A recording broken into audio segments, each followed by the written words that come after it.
नमस्कार बच्चों, कैसे हैं आप सब। आशा करती हूँ आप सभी अच्छे होंगे, स्वस्थ होंगे, खुश होंगे और अपनी पढ़ाई भी अच्छे से कर रहे होंगे। तो जैसा कि आप सभी जानते हैं, मैं हूँ आपकी हिंदी की अध्यापिका और मैं स्वागत करती हूँ आप सभी का आईसीटी वर्चुअल क्लासरूम में। और आज हम यहाँ पर एकत्रित हुए हैं पढ़ने के लिए क्लास 11th की हिंदी।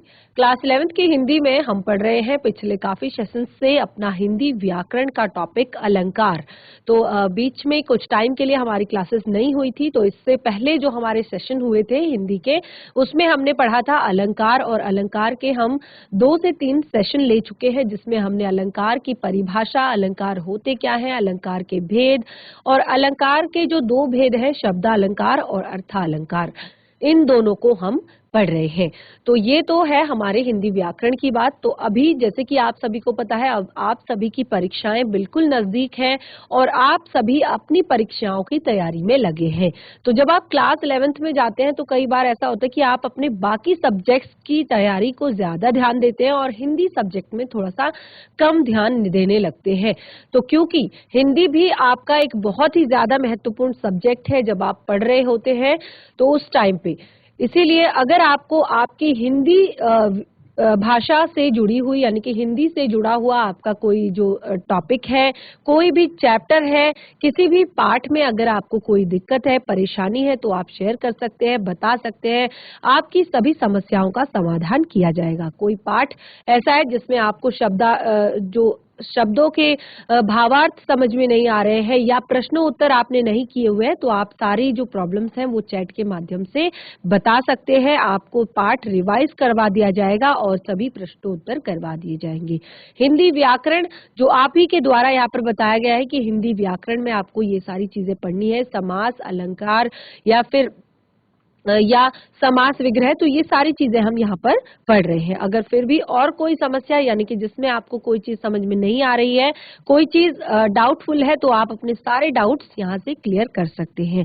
तो शुरू करते हैं हम आज का सेशन। आप सभी रेडी हो जाइए बिल्कुल अपनी हिंदी व्याकरण की कॉपी लेकर, जहाँ पर अपने लास्ट सेशन में अपने अलंकारों को छोड़ा था, यानी कि जहाँ पर हमने लास्ट सेशन में अपना जो टॉपिक है उसे छोड़ा था, क्योंकि बिल्कुल वहीं से कंटिन्यू करेंगे, आगे बढ़ेंगे और रिलेट करते हुए जाएंगे अपने बाकी के जो हमने सेशन में बाकी के जो अलंकार पढ़े थे उनसे। तो चलते हैं स्मार्ट बोर्ड की तरफ, शुरू करते हैं आज का सेशन। सभी बच्चे ध्यान पूर्वक पढ़ेंगे और समझेंगे। तो जैसे कि आप सभी को पता है, हम पढ़ रहे हैं अलंकार और अलंकार में हम शब्दालंकार पढ़ चुके हैं, जिसमें हमने शब्दालंकार के 3 भेद पढ़े थे। कौन कौन से 3 भेद पढ़े थे हमने शब्दालंकार के? अनुप्रास अलंकार, यमक अलंकार, श्लेष अलंकार। और तीनों अलंकारों की हमने अलग अलग विशेषता आपको बताई थी कि किस किस तरह से हम तीनों अलंकारों को पहचानेंगे और किस तरह से हम अलंकारों का प्रयोग जान पाएंगे। तो जब हमने यहाँ पर अनुप्रास अलंकार की बात की थी, अनुप्रास अलंकार, तो क्या होता है? अनुप्रास अलंकार की विशेषता क्या होती है? क्यों हम कहते हैं कि यहाँ पर आपके वाक्य में अनुप्रास अलंकार है? देखिए, सभी जो अलंकार है सबकी अपनी अलग अलग विशेषताएं हैं। तो जैसे हमने कहा, अलंकारों के 2 भेद होते हैं, शब्दालंकार और अर्था अलंकार। तो शब्दालंकार यानी कि जहां पर काव्य में शब्दों के द्वारा चमत्कार उत्पन्न किया गया हो, वहां पर शब्दालंकार होता है। तो उसके भी हमने 3 भेद बताए। कौन कौन से 3 भेद बताए यहाँ पर? अनुप्रास, यमक और श्लेष। तो हमने कहा कि जहां पर एक वर्ण की आवृत्ति 1 से अधिक बार होती है, यानी कि एक ही वर्ण की आवृत्ति 1 से अधिक बार होती है, वहां पर अनुप्रास अलंकार होता है। चारु चंद्र की चंचल किरणें खेल रही थी जलथल में, जिस तरह से तरिन तनुजा तट तमाल तरवर बहुछाए। तो आप देख सकते हैं दोनों में, एक में त वर्ण की, एक में च वर्ण की आवृत्ति 1 से अधिक बार हुई है। तो जहां काव्य में एक वर्ण की आवृत्ति 1 से अधिक बार होती है, वहां पर शब्दा अलंकार का भेद, सबसे पहला भेद अनुप्रास अलंकार होता है, यानी कि शब्दों के माध्यम से काव्य को सजाने की कोशिश की गई है, काव्य में चमत्कार उत्पन्न करने की कोशिश की गई है। बिल्कुल। नेक्स्ट यमक अलंकार, यहाँ पर हमने कहा कि एक शब्द की आवृत्ति एक से अधिक बार होगी, यहाँ पर वर्ण की आवृत्ति एक से अधिक बार होगी, यहाँ पर शब्द की आवृत्ति एक से अधिक बार होगी, लेकिन अर्थ अलग होंगे, अर्थ अलग होंगे दोनों के। एक आवृत्ति एक से अधिक बार होगी, लेकिन अर्थ क्या होंगे, दोनों अलग अलग होंगे, अर्थ जो है दोनों अलग अलग होंगे। और श्लेष, श्लेष में हमने कहा शब्द एक ही होता है, शब्द हमेशा एक होता है लेकिन अर्थ अनेक होते हैं। ठीक है, अर्थ क्या होते हैं, अर्थ अनेक होते हैं। शब्द एक होता है, एक शब्द को एक ही बार प्रयोग किया जाएगा लेकिन उसके अर्थ हमेशा क्या होंगे, दो होंगे। ठीक है, अर्थ एक से अधिक, ठीक है, एक से अधिक अर्थ आपके एक शब्द के निकलेंगे। ठीक है, तो इस तरह से हमने इन तीनों को यहाँ पर समझ लिया था। तो आप देख सकते हैं शब्दों का खेल यहाँ हो रहा है, वर्णों का खेल यहाँ पर हो रहा है, शब्दों के द्वारा या वर्णों के द्वारा चमत्कार उत्पन्न करने की कोशिश की गई है, तो इसीलिए इसे शब्दालंकार कहा था। नंबर 2, हमने इसका दूसरा अलंकार यानी कि अर्था अलंकार पढ़ना शुरू किया था। आप सभी को याद होगा अर्थालंकार। तो अर्थालंकार के भी मैंने यहाँ पर आप लोगों को हमने कहा कि जहां पर काव्य में शब्द के बजाय, यहाँ इससे पहले हमने कहा कि शब्दों को अलग अलग तरह से प्रयोग करके काव्य को सुंदर बनाया जा रहा है, लेकिन जहां पर शब्द के बजाय शब्द के अर्थ में चमत्कार उत्पन्न हो रहा हो, यानी कि यहाँ पर शब्द से हमें इतना ज्यादा नहीं लेना देना है, जब उसका अर्थ निकल रहा है तो उसमें चमत्कार उत्पन्न करने का प्रयास किया गया है, वहां पर अर्था अलंकार होता है। और इसके आधार पर अर्था अलंकार के कुछ प्रमुख अर्था अलंकार यहाँ पर आपको बताए गए थे, जो कि उपमा, रूपक, उत्प्रेक्षा,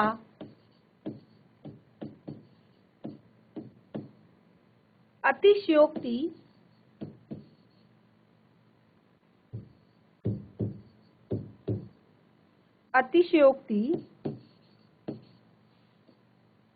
एवं मानवीयकरण।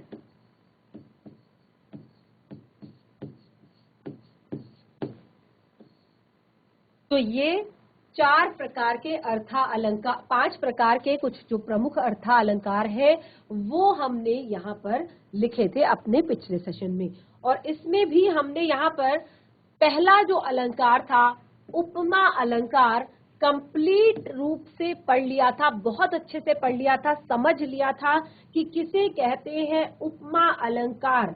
तो उपमा का अर्थ आप जानते हैं, उपमा यानी कि तुलना करना। ठीक है, तो जहां पर बहुत अधिक समानता के कारण, यानी कि जब देखा जाता है कि दो चीजों में बहुत अधिक समानता दिखाई देती है, भले ही वो चीजें आपस में अलग अलग होती हैं, ठीक है, चीजें भले ही अलग अलग हों लेकिन बहुत अधिक समानता जहां पर दिखाई देती है, तो वहां पर इनकी एक दूसरे के साथ तुलना कर दी जाती है, यानी कि एक दूसरे की उपमा इन्हें दे दी जाती है।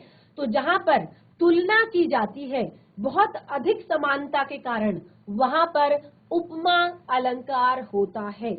तो इसके लिए हमने एग्जाम्पल भी यहाँ पर बहुत अच्छा सा पढ़ा था।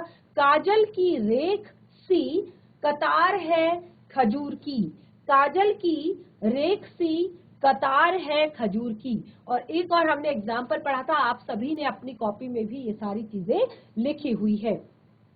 उसके बाद हमारा दूसरा अलंकार आता है रूपक अलंकार। तो ध्यान पूर्वक समझिएगा, हर एक अलंकार की अपनी अलग विशेषता होती है और इसी के आधार पर हम इन अलंकारों को पहचानते हैं, इन अलंकारों को जान पाते हैं।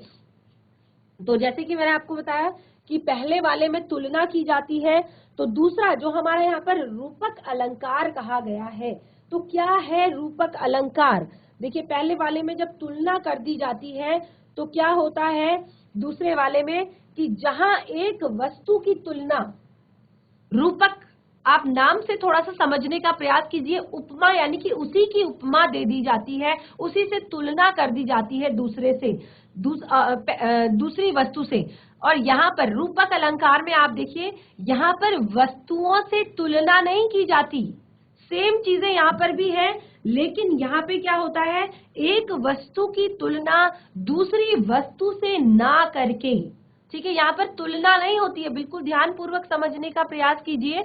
यहाँ पर तुलना नहीं की जाती है, जबकि यहाँ पर दूसरी वस्तु का ही रूप दे दिया जाता है, यानी कि किसी भी चीज को उसके साथ तुलना ना करके उसी का रूप दे दिया जाता है।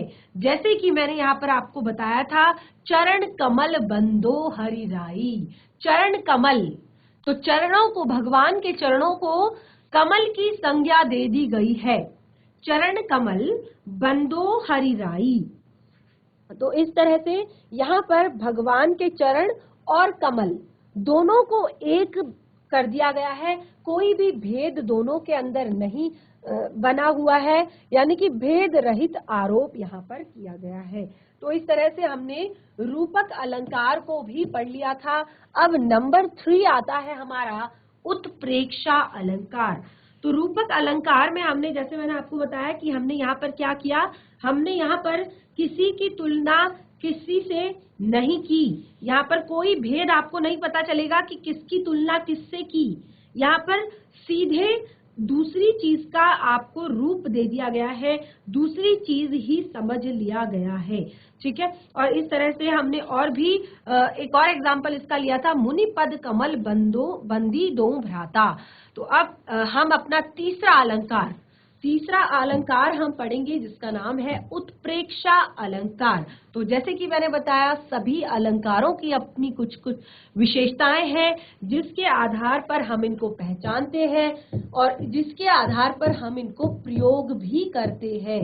तो नंबर 3 आज हम शुरू करेंगे उत्प्रेक्षा अलंकार। तो देखा होगा आप सभी ने कि आपने अपनी कॉपी में बिल्कुल यहीं तक लिखा हुआ है, उत्प्रेक्षा अलंकार से हम शुरू करेंगे। अब क्या होता है उत्प्रेक्षा अलंकार? सबसे पहले वाले में एक वस्तु की दूसरी वस्तु के साथ तुलना की जाती है। दूसरा, रूपक अलंकार में एक वस्तु को दूसरी वस्तु मान लिया जाता है या दूसरी वस्तु का रूप दे दिया जाता है। उत्प्रेक्षा अलंकार, ठीक है। उत्प्रेक्षा अलंकार में क्या होता है कि यहाँ पर एक वस्तु में दूसरी वस्तु की संभावना कर ली जाती है।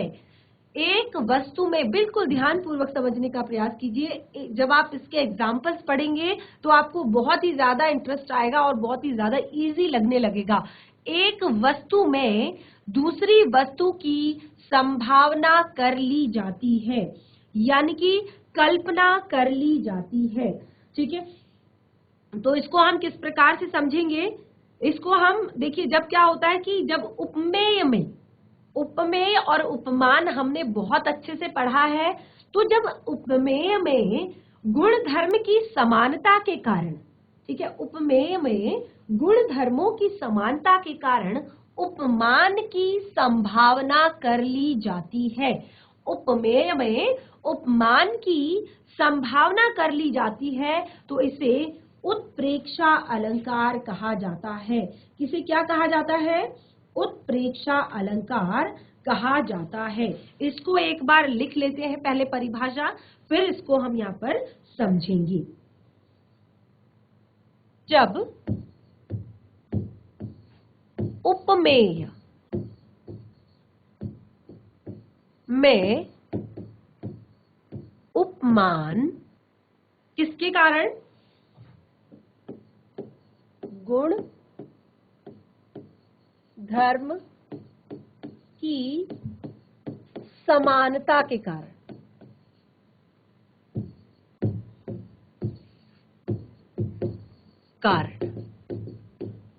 ठीक है।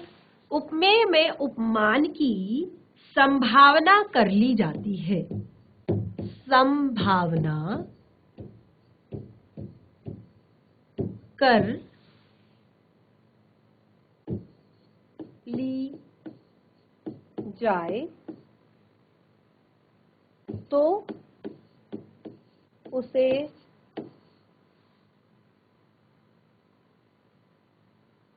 उत्प्रेक्षा अलंकार कहते हैं। उत्प्रेक्षा अलंकार कहते हैं और ये किसका कारण होता है? समान गुण धर्म के कारण। ठीक है, समान गुण धर्म के कारण जब उपमेय में उपमान की संभावना कर ली जाती है या कल्पना कर ली जाती है। ठीक है, संभावना ऑब्लिक कल्पना भी आप लिखेंगे, कल्पना कर ली जाती है। ठीक है, अब इसके जब आप एग्जाम्पल पढ़ेंगे तो आपको बहुत ही ज्यादा इजीली, आसानी से ये समझ में आ जाएगा।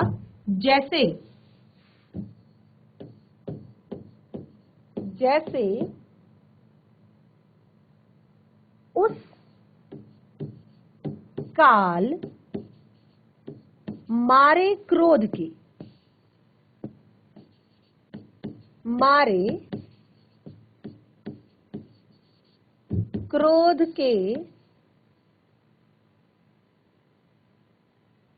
तन कांपने उनका लगा। ध्यान पूर्वक समझिएगा, उस काल मारे क्रोध के तन कांपने उनका लगा, मानो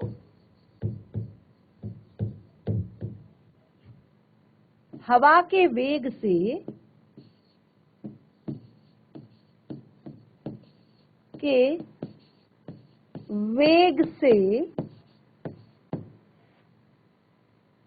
सोता हुआ सागर जगा।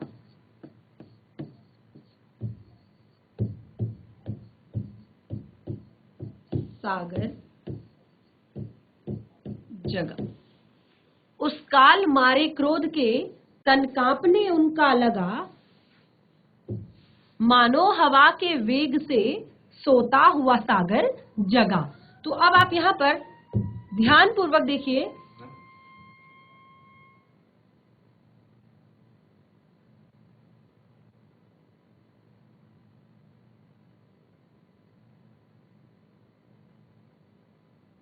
उस काल मारे क्रोध के तन कांपने उनका लगा, मानो हवा के वेग से सोता हुआ सागर जगा।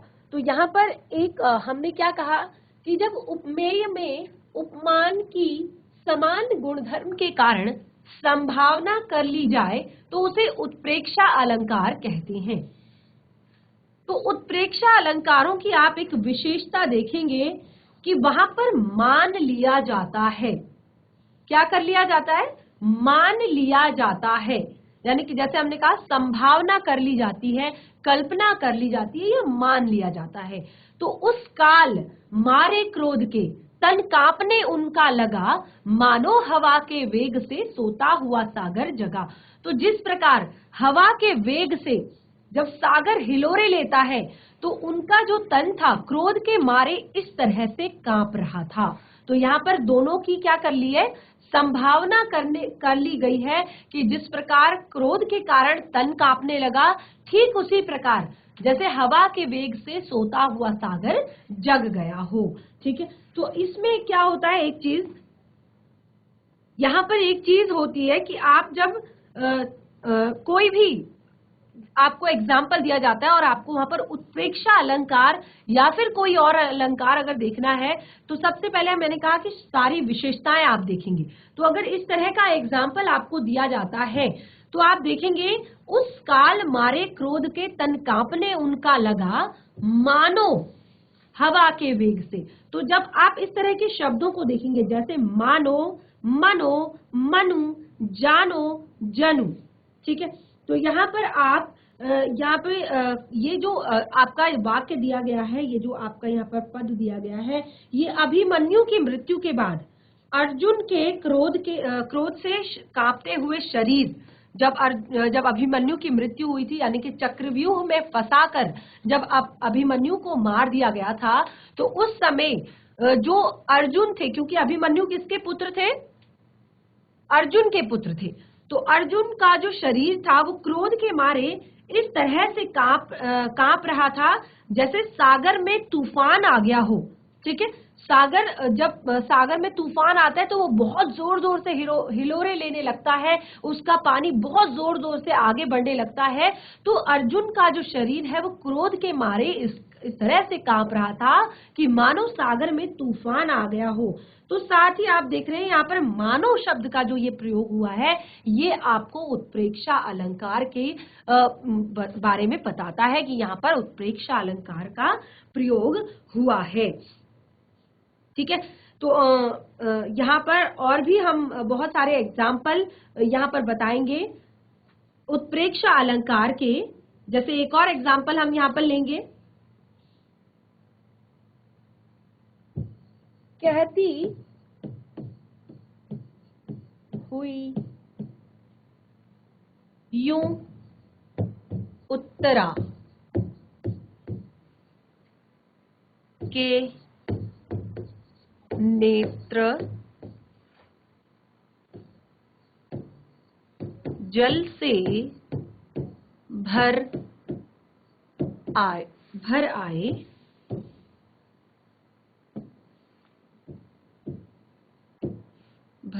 भर गए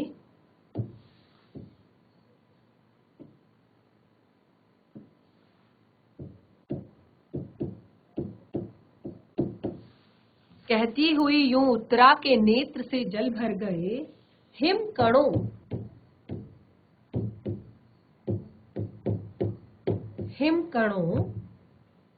से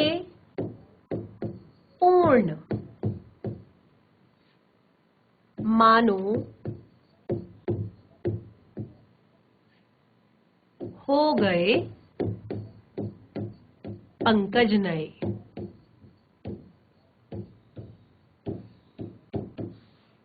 कहती हुई यूं उत्तरा के नेत्र जल से भर गए, हिमकणों से पूर्ण मानो हो गए पंकज नए।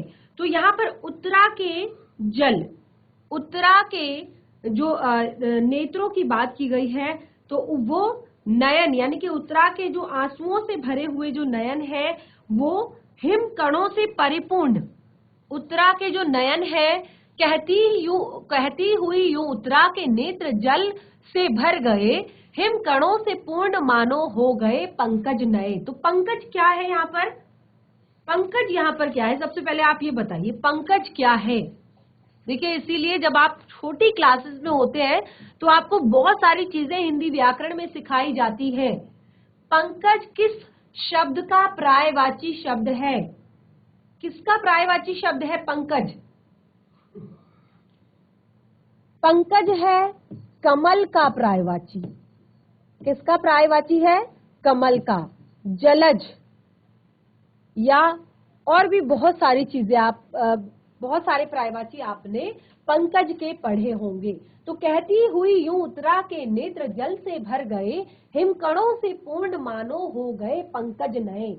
तो यहाँ पर उत्तरा के जो नयन है, जल से भरे हुए नयन है यानी कि आंसुओं से भरे हुए जो नयन है वो हिमकणों से पूर्ण रूप से भर गए हैं। यानी कि कैसे प्रतीत हो रहे हैं? जैसे कमल के ऊपर बर्फ गिर गई हो, बर्फ के कण गिर गए हो, इतने सुंदर प्रतीत हो रहे हैं। तो अतः यहाँ पर जो उत्तरा के आंसुओं से भरे नयन है वो क्या है? उपमेय है। उपमान क्या है?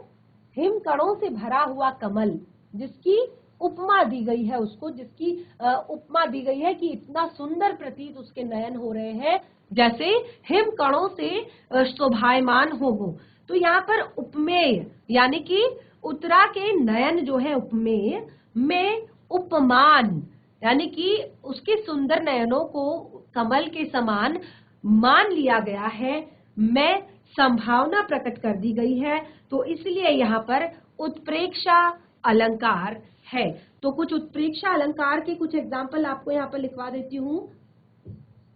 और भी शब्द जो है, जैसे मानो हमने यहाँ पर प्रयोग किया है, तो यहाँ पर मनु भी हो सकता है,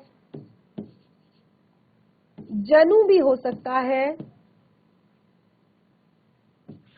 जानो भी हो सकता है, आदि। तो ये सभी यहाँ पर आपके उत्प्रेक्षा अलंकार के एग्जाम्पल है।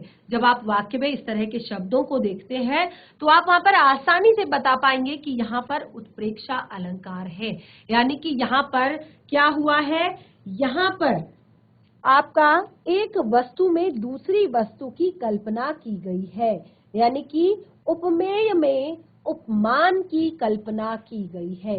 एक वस्तु में दूसरी वस्तु को मान लिया गया है, दूसरी वस्तु की संभावना प्रकट की गई है।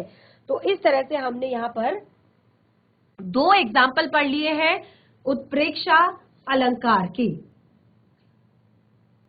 नेक्स्ट हम बढ़ते हैं अपने अगले अलंकार की तरफ, जो है अतिशयोक्ति अलंकार। अतिशयोक्ति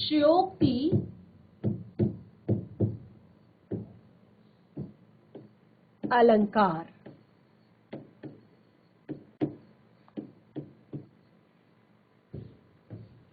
नंबर 4।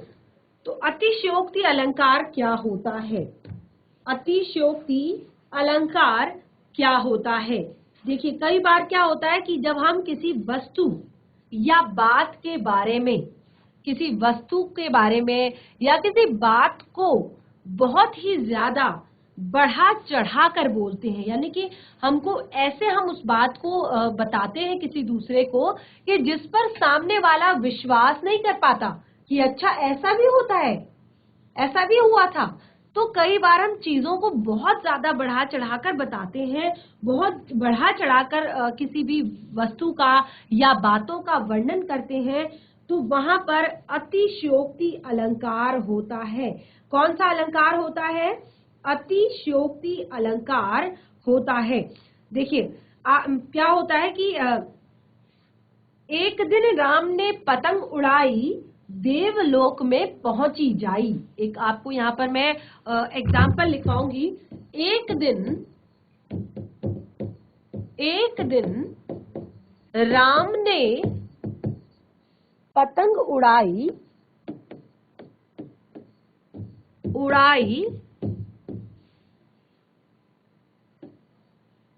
देवलोक में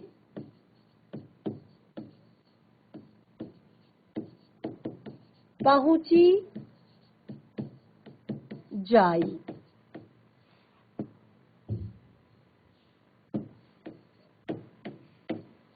तो आप यहाँ पर देख सकते हैं, यहाँ पर राम के पतंग उड़ाने का जो वर्णन किया गया है, एक दिन राम ने पतंग उड़ाई, यहाँ तक तो आपका जो मामला है ठीक है, यहाँ तक जो बात की गई है वो ठीक है। एक दिन राम ने पतंग उड़ाई, आप देख सकते हैं पतंग पर आगे क्या किया गया है, उड़ते उड़ते स्वर्ग में पहुंचने की बात की गई है, यानी कि देवलोक में पहुंची जाई। देवलोक किसे कहा जाता है? जहां भगवान निवास करते हैं, स्वर्ग में निवास करते हैं भगवान। तो एक दिन राम ने पतंग उड़ाई, देवलोक में पहुंची जाई। तो आप देख सकते हैं राम के पतंग उड़ाने की बात ठीक है, लेकिन पतंग का उड़ते उड़ते स्वर्ग तक पहुंच जाना, स्वर्ग तक चले जाना, बहुत ऊंचा उड़ाना तो सारे बच्चे ऊंचा बहुत उड़ाते हैं, काफी ऊंचा उड़ा देते हैं, लेकिन इस पतंग का उड़ते उड़ते स्वर्ग तक पहुंच जाना, ये बहुत ही ज्यादा बढ़ा चढ़ाकर यहाँ पे बात को कहा गया है और इस पर विश्वास करना कठिन हो रहा है। यानी कि ऐसी बात जिस पर विश्वास करना कठिन हो उसको हम क्या कहेंगे? अतिशयोक्ति कहेंगे। तो जहां पर इस तरह की बातें की जाती हैं काव्य में, तो वहां पर अतिशयोक्ति अलंकार होता है। ठीक है, तो यहाँ पे हम इसको पहले परिभाषा इसकी लिख लेते हैं, उसके बाद हम इसको समझेंगे। जहां किसी व्यक्ति, वस्तु,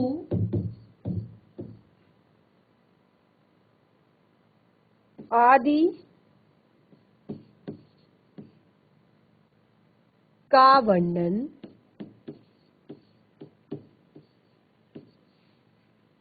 इतना बढ़ा चढ़ाकर, बढ़ा चढ़ाकर किया जाए कि जिस पर विश्वास करना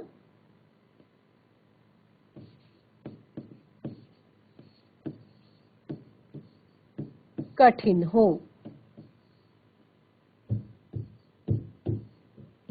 क्या कहलाता है? अतिशयोक्ति अलंकार कहलाता है, जहां किसी व्यक्ति, वस्तु आदि का वर्णन इतना बढ़ा चढ़ाकर किया जाए कि जिस पर विश्वास करना कठिन हो जाए, वहां पर अतिशयोक्ति अलंकार होता है। तो कुछ कुछ तो आप यहाँ पर इस एग्जाम्पल से समझ चुके हैं। इसको हम और भी अच्छे से बाकी एग्जाम्पल्स के साथ समझेंगे। आप जितना अभी तक हमने पढ़ा है इस सभी को रिवाइज कीजिए। तो बच्चों, आज हमने अर्था अलंकार में उत्प्रेक्षा अलंकार और अतिशयोक्ति अलंकार को पढ़ा, और इससे पहले भी हमने यहाँ पर उपमा और रूपक अलंकार को पढ़ा है। तो आप अर्था अलंकार के ये जो चारों भेद अभी तक हम पढ़ चुके हैं, इन्हें घर पर एक बार रिवाइज कीजिए, और इनसे जुड़े हुए एग्जाम्पल्स और भी उदाहरण जो है, अगर आपकी पाठ्य पुस्तिका में कोई काव्य दिया गया है, कोई कविता दी गई है, उनसे लिखने का प्रयास करें, जिससे कि आपको प्रैक्टिस भी हो जाएगी, आप जान पाएंगे कौन सी पंक्ति में कौन सा अलंकार है। तो आज का सेशन हमारा यहीं पे समाप्त होता है। हम कंटिन्यू करेंगे अपने इसी सेशन को, इसी टॉपिक को अपने नेक्स्ट सेशन में, और उसमें अभ्यास के जुड़े हुए प्रश्न भी हम करेंगे बहुत सारे, जिससे कि आपको बहुत ही आसान हो जाएगा अलंकारों को पहचानना और समझना। तो आज का सेशन हमारा यहीं पे समाप्त होता है। तब तक के लिए धन्यवाद। आपका दिन शुभ हो।